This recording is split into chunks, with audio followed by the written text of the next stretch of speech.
biz Allah buyursa 2026 yılın 20 iyul günü Kızılkaş şahırından Üçkorgon aylının medisine tarmağını istegen adamlarla geldik. Karanızlar mı lan?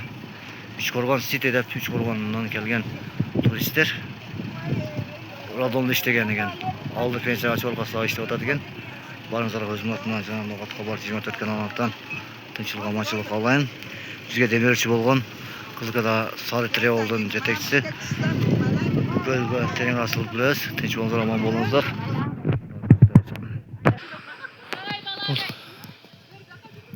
Ма берип коеюн.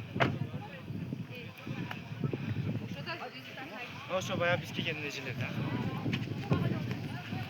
Лорба.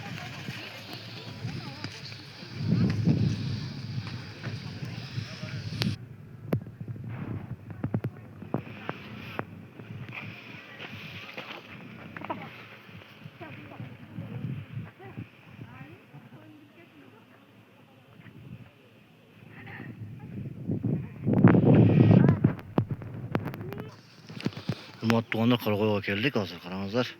Abdan soğunu oldu tutat. Hazır biz mına kırız üye kiretkemiz. Şu Monastar Trevol'da geldi. Instagram'a çıkarsan yana biz. Şam halme? Sikasız bir şey oldu.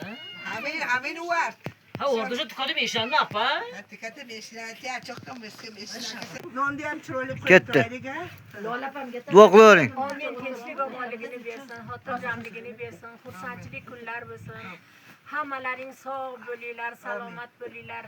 Ana shu firmani tashkillagan fermerlarga ham, blogerga ham sog'lik, salomatlik, uzoq umr tilaymiz. Sog' bo'lsin, salomat bo'lsin. Doim ana shunaqa turistlarni olib yurish nasib qilsin. Amin barabir olamin va xayrin nos. Adiletga ham katta rahmat deyman. Adilet bolamga ham katta rahmat. Sog' bo'lgin, salomat bo'lgin. Sovayın ba.